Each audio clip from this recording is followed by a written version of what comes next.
One evening, one train, and one body that wasn't an accident, but the first move in a meticulously planned murder. When Hercule Poirot stepped onto the quiet platform of Batham Junction, time paused and death held its secrets tight, waiting for the only mind that could unlock them. An unexpected delay. The evening train from Winchester to London rumbled through the Hampshire countryside, its carriages swaying gently. In the gathering dusk the compartment was warm and well-appointed, the air faintly tinged with leather-cold smoke, and the aftertaste of strong English tea. I, Captain Arthur Hastings, sat comfortably opposite my friend Hercule Poirot, whose neatness and composure seemed untouched by the journey. Poirot, as ever, was the picture of meticulous order. His egg-shaped head was inclined in thought, his hands folded atop a silk handkerchief, and his mustache glossy black and fiercely waxed twitched now and then as if in silent debate with itself. Not a crease in his suit was out of place, and the glint of his polished shoes caught the last rays of sunlight streaming through the window. We had only recently concluded a case at Lord Pembroke's estate, a matter involving a stolen medieval manuscript and a most unfortunate librarian. The memory of Poirot's theatrical unmasking of the culprit and the subsequent confession still lingered in my mind. Mon ami, Poirot said suddenly, breaking the companionable silence. You are pensive this evening. The case, it fatigues you? Not at all, Poirot, I replied, though I felt the pleasant weariness that follows a challenge. Well met. I was simply reflecting on your methods, the way you deduced that Whitmore had hidden the manuscript in the chimney. Quite brilliant. Poirot's mustache twitched with satisfaction. It was the psychology, Hastings, a man who works with books. He thinks of places where books are kept safe from damp, and what is drier than a disused chimney. But he paused, raising a finger. Do you notice, Hastings, the train, it slows? Indeed, the steady rhythm of the wheels was diminishing. The conductor's whistle sounded ahead, and the brakes hissed as we approached a small country station, its platform illuminated by wavering pools of gas, like the sign barely visible in the dusk. Read Batham Junction. I don't recall this being a scheduled stop. I remarked. Poirot leaned forward, his green eyes sharpening. Something has occurred. Observe, Hastings, the agitation of the railway staff. On the platform, the portly station master hurried to and fro. He was followed by a young porter, carrying a stretcher, and their faces were grave. The air outside was crisp, tinged with wood smoke, and the faint scent of damp earth. A well-dressed gentleman of about 50, with graying whiskers and an expensive overcoat, appeared in the corridor. I had noticed him earlier at Winchester, where he seemed unusually nervous, checking his pocket watch and glancing about with furtive anxiety. Perhaps we should inquire, I suggested.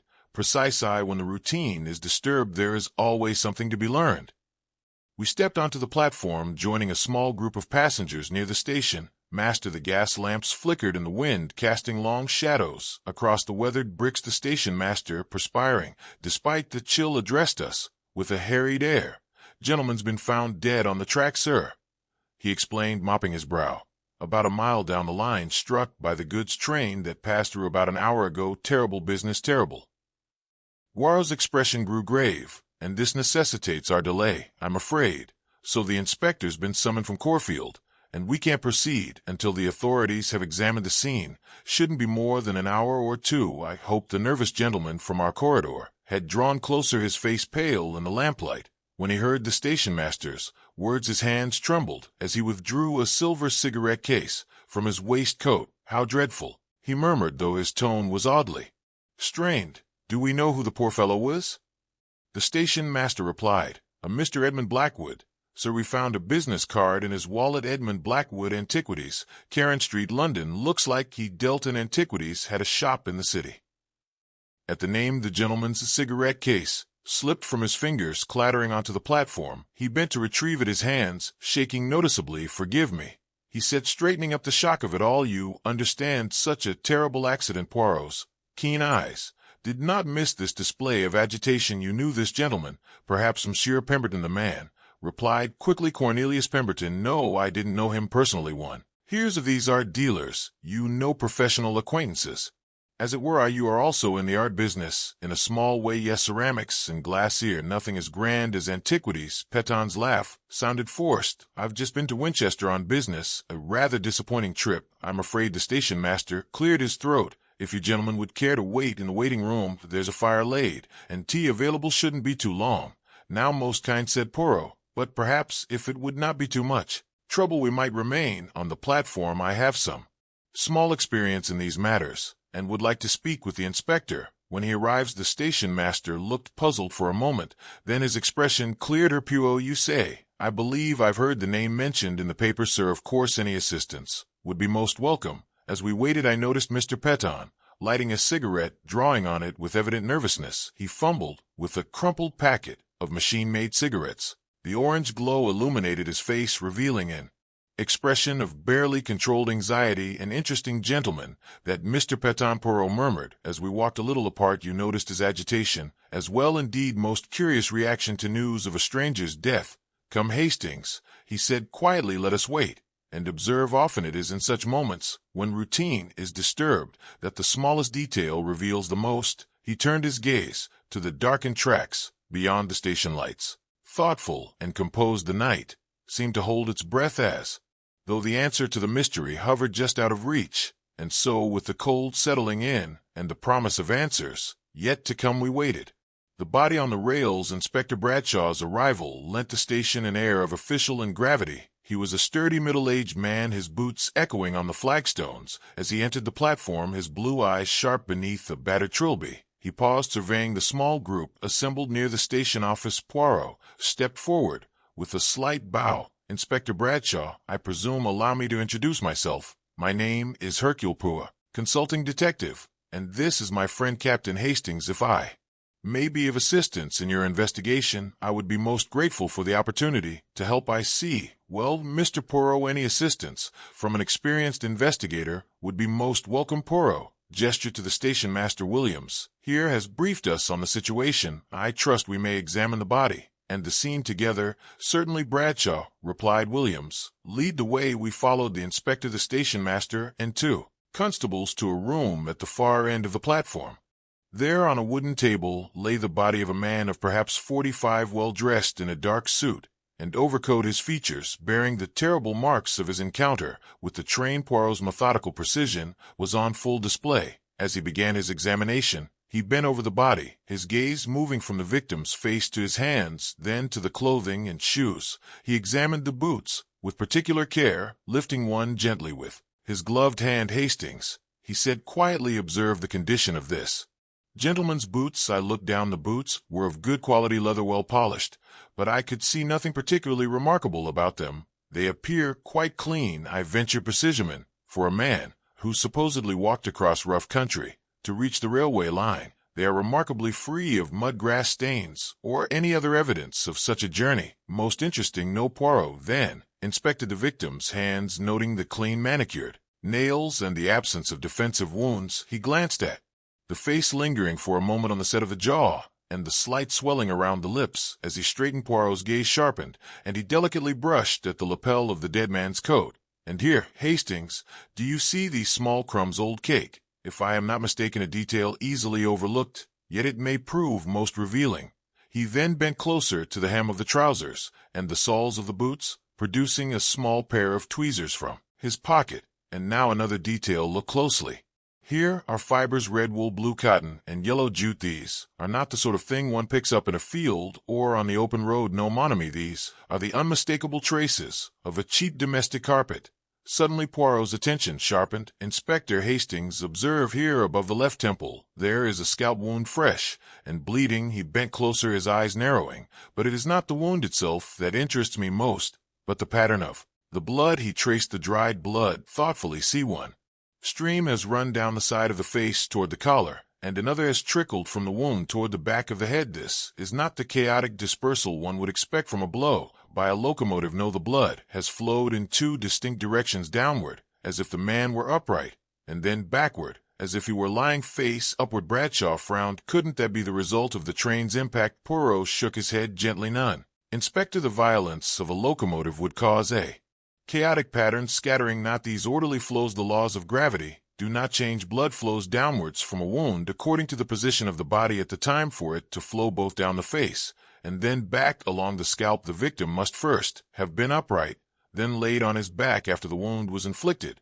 but before he was placed face down on the tracks. Inspector Bradshaw leaned in. Williams, what did you find on the body? The station master produced a wallet, a gold pocket watch, a silver cigarette case, and a leather portfolio. His wallet contained a business card. Edmund Blackwood Antiquities, Karen Street, London. The portfolio has business correspondence, invoices, and letters. There's also some money, and this diamond pin from Miss Poirot. Examined the items with care, paying particular attention to the cigarette case and the contents of the portfolio. Everything is potentially significant, Inspector. Tell me, were there any other valuables found? Jewelry, precious stones, anything that would suggest he was carrying merchandise? Nothing beyond what you see here, Williams replied. The watch is gold, certainly, and there's the diamond pin, but nothing that would suggest he was carrying a collection of antiquities. Poirot nodded thoughtfully. Yet we know from the business card and letters that Mr. Blackwood dealt in antiquities, valuable items that dealers often carry with them. You think he was robbed? Bradshaw inquired. I think, Inspector, that we must consider all possibilities, but first let us examine the scene where the body was discovered. The physical evidence there may tell us much. We left the lamp room and made our way down the permanent way, guided by the station master. The October evening was crisp and clear, the last traces of daylight lingering in the sky as the sun dipped below the horizon. Gas lamps along the platform were casting long shadows across the rails. The scene of the tragedy was marked by the presence of several railway officials and the goods train driver Jenkins, who had remained to give his statement. Jenkins, Inspector Bradshaw called to the driver. Tell us exactly what you saw. The driver, a grizzled man in his 50s, stepped forward nervously. Well, sir, I was coming around the curve. They're not going fast, mind you, as we always slow for the junction, when my headlights picked up something on the track ahead.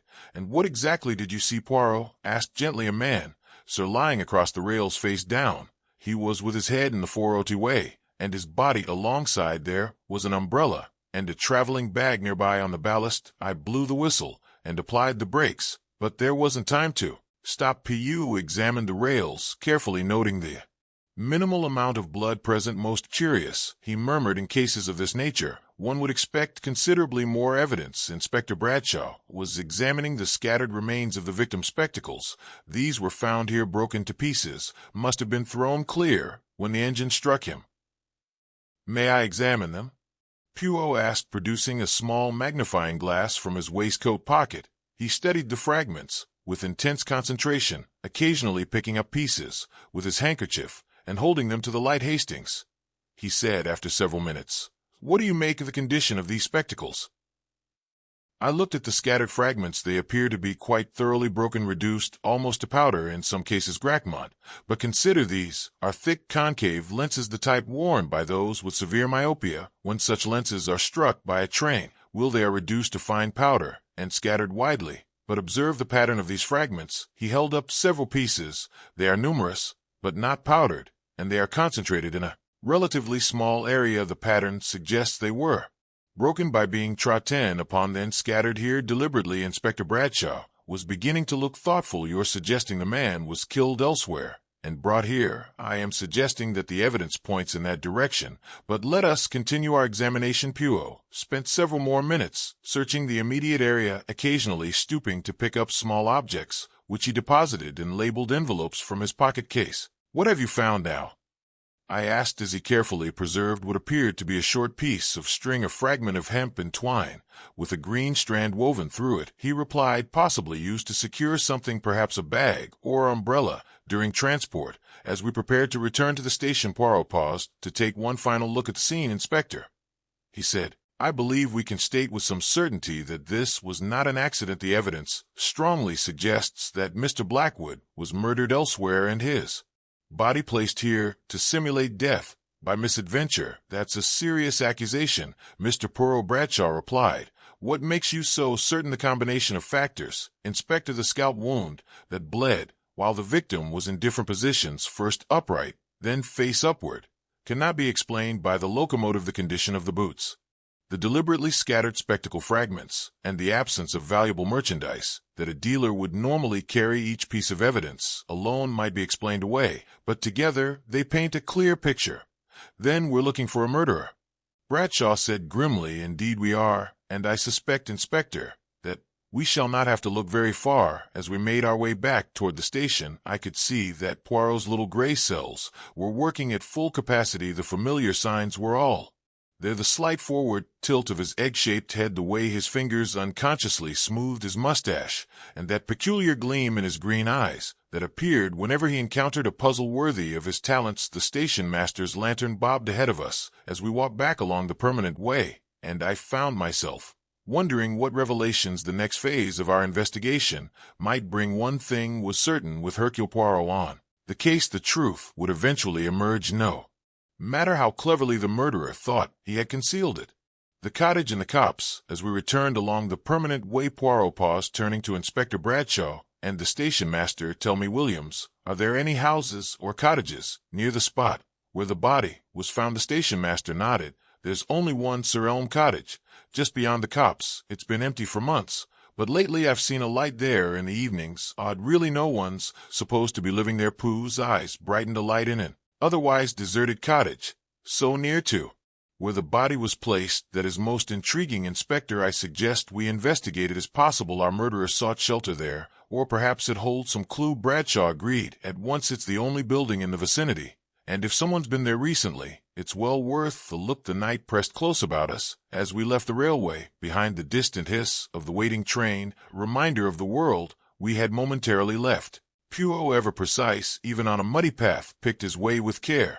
His overcoat buttoned tightly, his hat set at its usual angle. Inspector Bradshaw and the station master Williams accompanied us, Bradshaw's lantern casting long uncertain shadows as we made our way through the tangled undergrowth. Elm Cottage soon appeared, a modest two-story structure of red brick, its garden wild with neglect. A faint yellow glow flickered in a ground-floor window, the only sign of life in the stillness. Poirot paused, surveying the scene with his customary thoroughness. "Observe, Hastings," he murmured, "the lamp is oil, not gas. A small detail, but it tells us this place is not often visited by the modern world, and yet tonight it is occupied." Poirot's gaze dropped to the earth. "And here, what do you see?" The ground, soft from recent rain, bore the unmistakable tracks of a wheelbarrow, the grooves deep and fresh, leading from the garden path to the rear of the house. "A wheelbarrow, and recently used," Bradshaw observed, crouching to inspect the marks. "Presses, see how the tracks are pressed into the earth." It was carrying a considerable weight. Poirot's eyes narrowed. "Let us follow them." We moved quietly around the cottage, gravel crunching beneath our feet, the distant whistle of the train a faint punctuation in the night. The tracks led across a neglected kitchen garden, past the withered stalks of last summer's beans, and disappeared into the field beyond, directly toward the railway line. Poirot stopped, his breath visible in the cold air. "Mon ami, I begin to see how our mystery unfolds, but let us not hurry. We must be thorough." Inspector Bradshaw tried the front door and found it unlocked. He called out, "Police, anyone at home?" There was no answer. The lamp continued to burn in the front room, its glow steady and untroubled. Poirot adjusted his cuffs. "We are justified in entering the circumstances are most suspicious." Inside, the cottage was chill and musty, the air thick with the scent of dust and old tobacco. The hallway led directly to the sitting room, where the scene that greeted us confirmed Poirot's suspicions. A whiskey bottle stood open on the table beside a siphon and a biscuit box. The oil lamp's light flickered over the shattered remains of a glass tumbler. A wooden chair was overturned near the fireplace, and the small carpet before the hearth was rumpled and askew, signs of a struggle.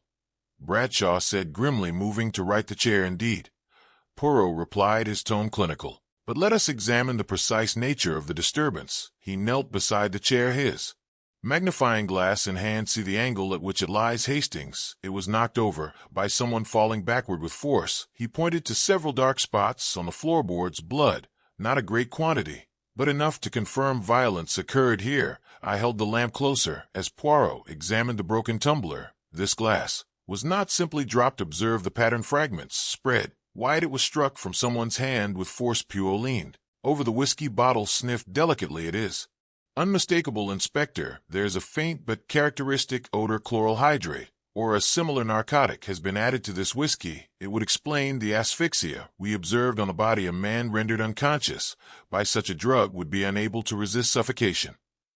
Bradshaw opened the biscuit box. "Oat cakes, the same type of crumbs we found on the deceased's clothing." Poirot nodded. "Each detail fits. Observe also these cigarette ends by the hearth machine, made cheap. Our victim smoked fine cut lakia, hand-rolled. The person who waited here was anxious, passing the time by smoking." He moved to the corner, where a fine gray felt hat with a silk band lay half hidden behind a settled Blackwood's missing hat.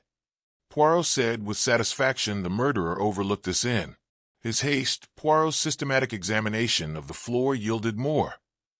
Red wool, blue cotton, yellow jute, he announced, extracting fibers with tweezers, an exact match for those found on Blackwood's clothing and shoes. So he was killed here, Bradshaw concluded. Without question, the evidence is overwhelming. Poirot stood and surveyed the room, his gaze lingering on the tablecloth. Now we must determine who has been occupying this cottage. A search of the premises revealed recent habitation, but nothing permanent. In the small upstairs bedroom, we found a leather traveling bag containing a few changes of clothing, a shaving kit, and a railway ticket stub. London to Winchester, dated 2 days ago. Winchester, I said, the same route as our train. Indeed, Hastings. The pieces begin to form a pattern. Poirot's eyes gleamed. Bradshaw examined the bag's contents. No letters, no cards, nothing with a name. The absence of identification is itself significant. Poirot noted a man who travels without papers is either careless or careful. In this case, I suspect the latter. We found no further clues to the occupant's identity. The cottage had been lived in temporarily. That much was clear. Poirot drew the curtains, and with a gesture invited us to sit. We shall remain here, Mimi. The evidence, the atmosphere, the very air of this place, all are essential to the truth. There is no need to return to the station. The answers are here, if only we use our powers of deduction. Bradshaw hesitated, glancing at his watch. The train can wait a little longer. This is the heart of the affair. Pu nodded. Prime, let us gather our thoughts. The truth, I think, is very close. The wind rattled the window panes, and the lamp cast flickering shadows across the battered furniture. The four of us sat in the quiet, the weight of the mystery pressing in from every corner of the room. Poirot's eyes, green and cat-like, surveyed the evidence with serene confidence. We shall not leave this place, he said softly, until the matter is resolved. And so, in the cold, lamplit stillness of Elm Cottage, the investigation reached its turning point. Outside, the world waited, but within these walls the final act was about to begin. Are you captivated by the mysteries of nocturnal tales? Join our exclusive membership community and unlock a world of additional intrigue for just $2.99 a month. Become a supporter and enjoy ad-free versions of all our stories, priority replies to your comments, and access to members-only polls where you help shape our content. Step up to our extra stories tier at $9.99 monthly for early access to new episodes, member shoutouts, plus 2 bonus mysteries each month that you won't find anywhere else. And for our most devoted mystery lovers, the collector's tier at $24.99 includes quarterly ebooks featuring your favorite cases, plus our first exclusive members-only episode. The Ashworth Hall Phantom is now available, a chilling tale crafted especially for our community. Your membership keeps these mysteries alive and brings you deeper into the shadows we explore together. Join now through the link in our description and let the exclusive mysteries begin now. Back to our tale. The gathering at Elm Cottage. The sitting room of Elm Cottage was transformed into a stage for revelation. The oil lamp flickered, casting long shadows over the battered furniture, and the evidence arrayed on the table: the whiskey bottle, the biscuit box, the broken tumbler, and the rumpled tablecloth. Inspector Bradshaw stood near the window, pocket watch in hand, his expression grave. The station master hovered by the door, anxious to return to the platform. Poirot, however, was the picture of composure, his green eyes bright, his every movement precise as he arranged the scene for what I sensed would be a decisive confrontation. Poirot cleared his throat, the faintest smile touching his lips. Miame, we are assembled here not merely to satisfy the requirements of the railway timetable, but to ensure that justice is done. What appeared at first glance to be a tragic accident, a man struck down by a passing train, is in truth a most cunningly contrived murder. Allow me, if you please, to reconstruct the events as revealed by the evidence, and more importantly by the psychology of those involved. He gestured to the whiskey bottle and the broken glass. We begin with an invitation. Mr. Edmund Blackwood, a dealer in antiquities, was lured to this cottage by someone he trusted, someone in the same trade, who could speak knowledgeably of valuable objects. The murderer had rented this cottage temporarily, as evidenced by the sparse belongings and the railway ticket from London to Winchester, found in the upstairs room. Poirot's tone was almost conversational, but his eyes missed nothing. The meeting appeared cordial. Refreshments were offered, whiskey and oat cakes, but the whiskey, as I detected, had been docked with chloral hydrate, or a similar narcotic. There is a faint but unmistakable odor, Inspector, and the symptoms we observed on the body, swelling of the tongue, are consistent with such a drug. As Blackwood began to succumb to its effects, he realized his danger. Inspector Bradshaw leaned forward. The struggle we see evidence of, precise the overturned chair, tells us Blackwood fell backward with force, perhaps as the drug took hold, or as he attempted to resist his attacker. The broken tumbler was struck from his hand, which explains the wide distribution of the glass fragments. Poirot's fingers hovered over the blood spots on the floor. There was violence, but not a great deal of blood consistent with the small scalp wound. We observed this wound, as the blood flow patterns reveal, was inflicted while Blackwood was upright. Then later, as he lay on his back still alive, I found myself drawn in the pieces falling into place. You're suggesting he was struck, then suffocated? Indeed, Hastings. The signs of asphyxia were unmistakable. The swollen tongue, the marks on the inside of the lip, where the teeth bit down under pressure. I believe the murderer used this very tablecloth to smother his victim after the drug had rendered him helpless. Poirot gestured to the carpet beneath our feet. The carpet fibers found on Blackwood's clothing and shoes, red wool, blue cotton, and yellow jute, matched this fabric, exactly placing him here during the struggle. It tells us the story of those final terrible moments. The station master coughed, glancing at the clock. Begging your pardon, Mr. Poirot, but the passenger's patience, mon ami. We are nearly finished. Poirot's tone was gentle, but commanding. Now, having committed murder, our killer faced the problem of disposal. He could not simply leave the body here. It would be discovered too soon. But he was clever. He conceived a plan to make the death appear accidental. He moved to the window, gesturing toward the railway line. Using the wheelbarrow whose tracks we observed, he transported the body across the field to the railway. The distance is perhaps 300 yards, difficult for one man, but not impossible if the victim was of slight build as Blackwood was. Inspector Bradshaw interjected, but why stage it as a railway accident? Because it would appear to be suicide or misadventure requiring minimal investigation. The murderer positioned the body face down across the rails with the head in the 4-foot way. He then scattered the broken spectacle fragments to simulate the appearance of an accident and placed the umbrella and traveling bag nearby. Poirot's voice was almost regretful, but he made several crucial errors. First, he failed to account for the condition of the victim's boots. They remained too clean for someone who had supposedly walked across rough country. Second, the blood flow patterns on the scalp wound told a different story than the one he wished us to believe. Most significantly, he overlooked Blackwood's hat, which remained here in the cottage, a detail no true English gentleman would have neglected on such an evening. I was struck by a sudden thought. But Poirot, how can we be certain who the murderer is? We have no direct evidence linking anyone to this cottage. Poirot's eyes gleamed. But we do, mon ami. There are the psychological clues, yes, but also the physical. Consider, for instance, the cigarette ends found by the hearth. He picked up a small ashtray from the table, displaying the stubbed out butts. These are machine-made cheap cigarettes, quite unlike the fine-cut lacquer, hand-rolled, that Mr. Blackwood preferred. Our victim was a connoisseur. He would not have smoked these.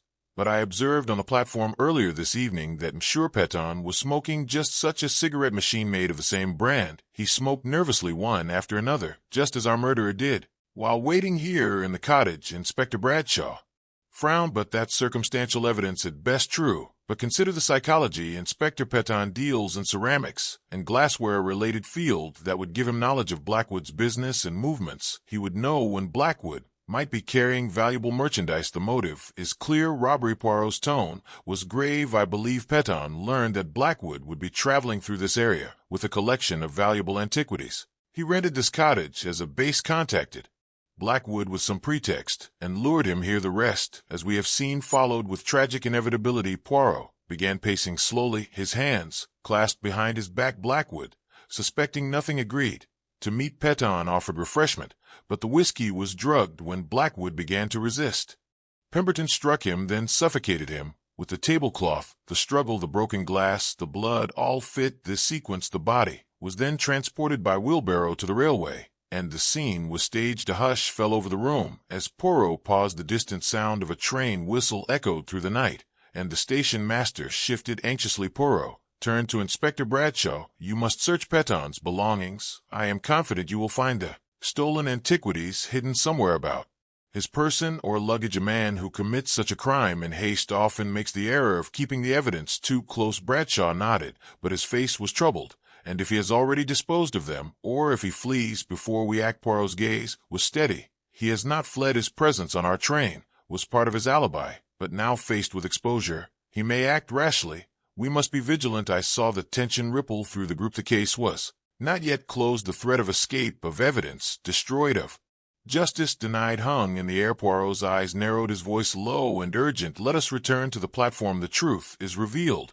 but the game is not yet finished. The criminal, when cornered, is at his most dangerous. We must not allow him to slip through our fingers. Now, as we filed out into the night, the wind rattled the bare branches, and the engine's impatient hiss sounded louder than ever. The passengers gathered in anxious knots. Turned as we approached. Peton stood apart, his face pale, his hands twitching at his sides. Poirot's voice was barely above a whisper as he addressed me. Watch him closely. Hastings, the denouement is not merely the revelation of truth, but the moment when justice must be secured. We have named our murderer, but the story is not yet done. The night pressed in around the platform, where among the waiting passengers a murderer stood, unaware that his carefully laid plans were about to unravel. The reckoning at Batham Junction. After Poirot's revelation in the cottage, we returned to the station, the night air sharp on our faces. Inspector Bradshaw moved with swift authority, his mind made up. As we reached the platform, he approached Peton, who was standing apart smoking nervously and checking his pocket watch with evident agitation. Mr. Peton, Bradshaw said in a measured tone, we would value your expertise as a dealer in ceramics and glassware. We've discovered some items that may have belonged to Mr. Blackwood, and your knowledge of such matters would be most helpful. Would you be so good as to accompany us to the trainmaster's office? Peon hesitated, his hands trembling slightly as he extinguished his cigarette. With all eyes upon him, he managed a stiff nod. Of course, Inspector, anything I can do to help. Inside the station office, the atmosphere was thick with anticipation. Bradshaw closed the door firmly, and Peton took a seat. His composure visibly strained. Poirot stood by the window, immaculate as ever, while I hovered nearby, notebook in hand. Poirot stepped forward, his voice calm but authoritative. Monsieur Peton, based on our investigation at Elm Cottage, I must now formally accuse you of the murder of Edmund Blackwood. The words hung in the air like a thunderclap. Peton's face went ashen, and his hands gripped the arms of his chair. Bradshaw leaned forward. Mr. Peton, you have heard the accusation. Do you have anything to say in your defense? Peton's mask of calm slipped entirely. It's absurd. I never set foot in that wretched cottage. I was on business in Winchester. As I told you, this is all some elaborate mistake. Poirot stepped forward, his voice gentle but unyielding. Sure, the evidence is overwhelming. A railway ticket from London to Winchester was found in the cottage, the same route you traveled today. The cigarette ends discovered by the hearth are of the same machine-made brand you smoked nervously on the platform this evening. Quite unlike Mr. Blackwood's preferred hand-rolled Latakia, the carpet fibers found on the victim's clothing and shoes match those from the cottage floor exactly. Poirot paused, his green eyes fixed on Peton. Most significantly, you possess knowledge that only the murderer could have. You admitted yourself that you knew of Blackwood through professional circles. One hears of these art dealers, you said, but you also knew he would be traveling through this area today, carrying valuable merchandise. Such specific knowledge of his movements and cargo suggests you had been watching him, perhaps following his business correspondence or learning of his plans through contacts in the trade. Peton's eyes darted about the room, seeking an ally, and finding none. You have no proof. No one saw me. No one can place me at that cottage. Poirot's expression was grave. But we can place you there, monsieur. Allow me to describe precisely what occurred. He turned to Bradshaw and the others. The murder took place earlier this afternoon, well before the London train left Winchester. But the planning began 2 days ago, when you first arrived from London, as evidenced by the railway ticket we found in the cottage. Poirot's voice was calm, relentless. You contacted Blackwood, perhaps through mutual acquaintances in the art trade, and lured him to Elm Cottage. With the promise of a lucrative deal, you offered whiskey and oatcakes, refreshments that concealed a narcotic. When Blackwood began to succumb, there was a struggle. He was struck then, suffocated with the tablecloth, the evidence, the broken glass, the blood, the crumbs, the carpet fibers, the drugged whiskey, tells the story. You then transported the body by wheelbarrow across the field to the railway, a distance of some 300 yards. You arranged the scene to suggest an accident or suicide, scattering the spectacles and placing the umbrella and bag nearby. Most cleverly, You left the oil lamp burning in the cottage, a deliberate misdirection to suggest the occupant was still in the vicinity, when in fact you were already on your way back to Winchester to board the London train. As part of your carefully planned alibi, you then hurried back to Winchester, where you cleaned yourself up and boarded the London train. Well before it departed, Hastings himself saw you at the station before we left. Bradshaw nodded. The goods train passed the scene and discovered the body after the London train had already departed Winchester. Only then was the alarm raised, and your train stopped at Batham Junction. Poirot continued.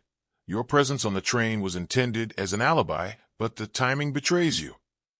The murder and body disposal occurred at least an hour before the body was found. You had ample time to return to Winchester and blend in with the other passengers.